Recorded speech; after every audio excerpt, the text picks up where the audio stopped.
Magluto tayo ngayon guys ng gulay na masustansya para sa lunchtime. Carrots o ang patatas na may cabbage. Yun lang. Nutritious na yan. Di ba? Para pang reduce sa high blood pressure. Bago mo pala ilunod ang patatas at ang carrots, mag-isa ka muna ng mga sibuyas at ng bawang para mabango ang iyong niluto.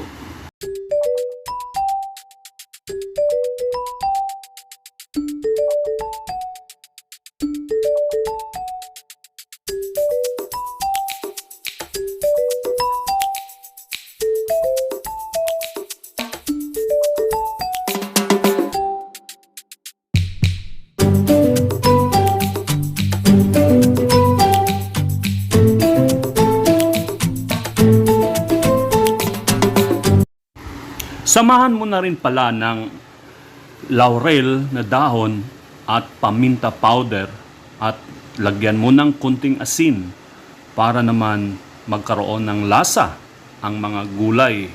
Pagkatapos, takpan mo muna around 5 minutes para lalambot ang mga gulay.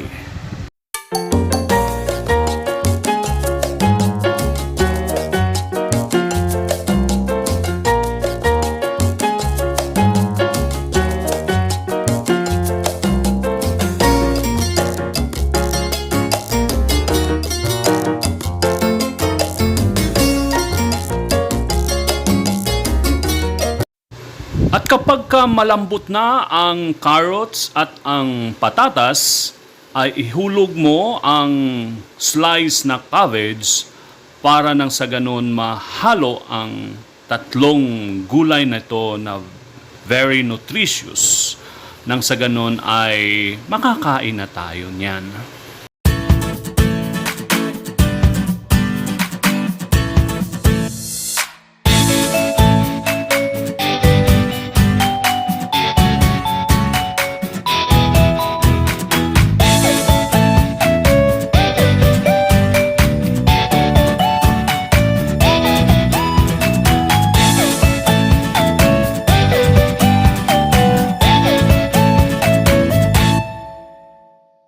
Okay, ano sa palagay niyo guys? Ready na bang kainin ito? Sa tingin mo lang ay malambot na ba ang tatlong gulay na carrots? O ready na yan. Kapag yan ay malambot na, ay iserve na ito ng mainit para masarap ang kainan.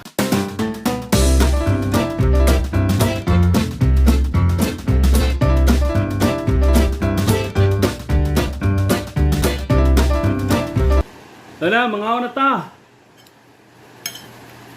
Children, mga na ta.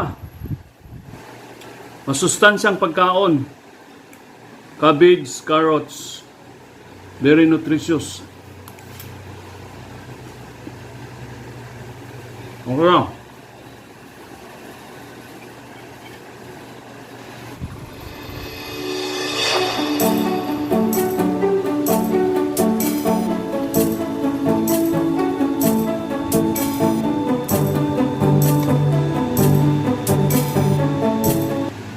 Bula-bula. Kanay carrots, sibuyas, ahos. Chicken bula-bula. May ba?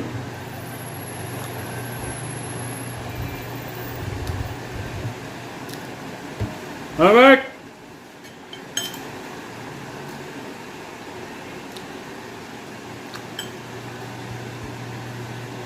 Sana bang magkaedad na ta?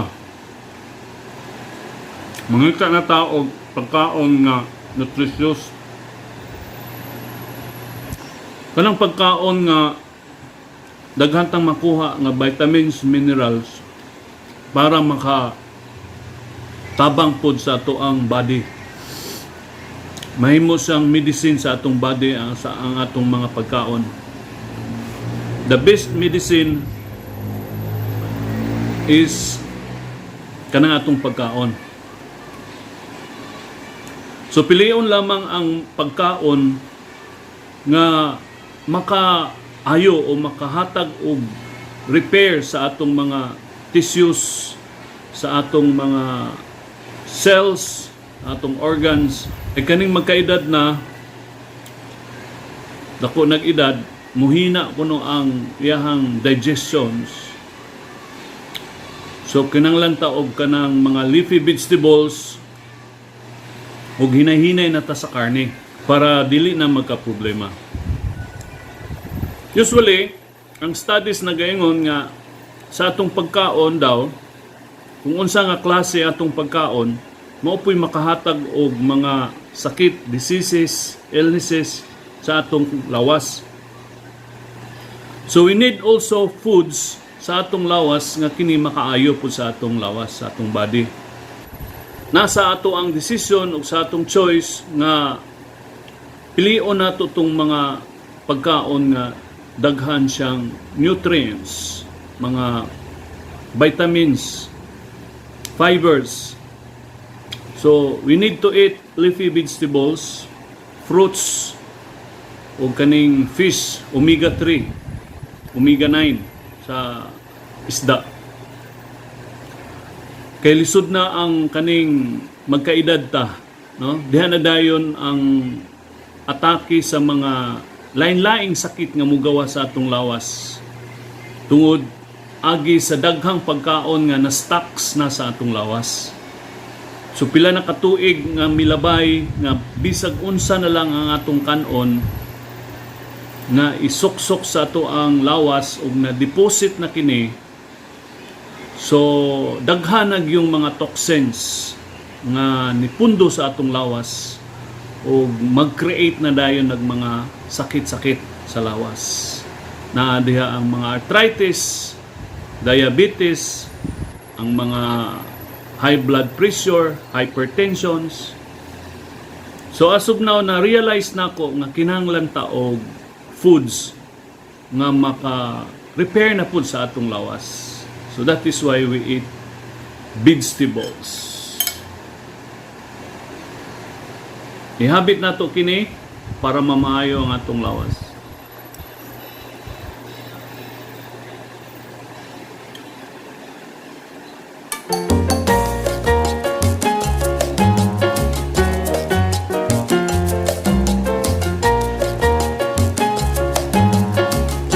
Kaning salty foods o kanang mga daghang sodium mo na siya ang pag ma-over ang atong lawas o nana nga mga elements na manggawas ang mga sakit-sakit. We need that sa atong body, pero pag mag-excess na, sobra na siya, we need potassium.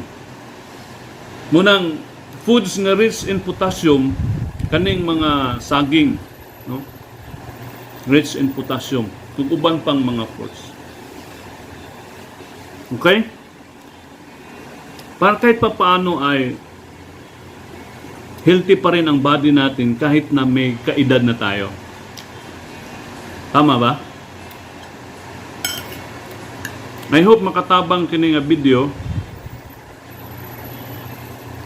Ginagmay ra siya, simple ra kay nga video.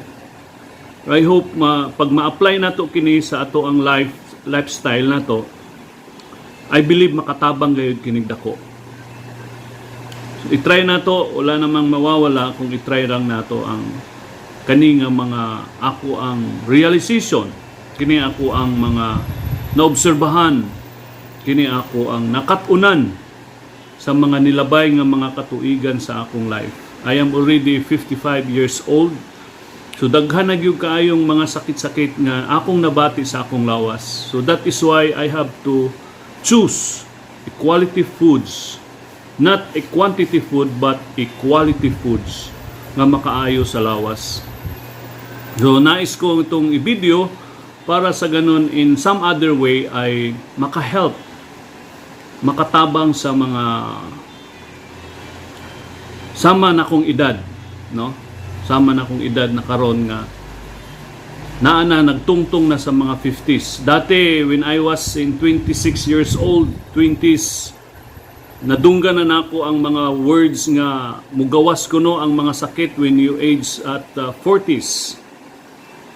Then pag abot tungton ako 40s diyan, migawas gyud ang arthritis, mga sakit-sakit sa kasukasuan, sa mga ankle, sa knees, sa mga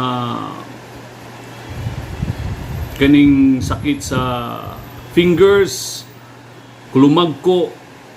So, sakit na gyud siya, no? So it's because ang na-deposit nga mga pagkaon nako for how many years nga milabay. So as of now, sisikapin ko and I try na pumili na ng mga foods na daghang mga nutrients, minerals, and vitamins. Dili na gyud ingon nga magpataka na lang gyud og kaon bitaw nga lagmi kay nga mga pagkaon. Nya daghan di ay kaayo nga mga sagol nga pagkaon like mga preservatives, additives, mga coloring flavors, and so on and so forth.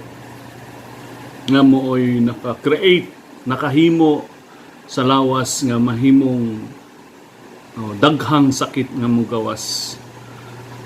So I hope makatabang kini. May the Lord bless us.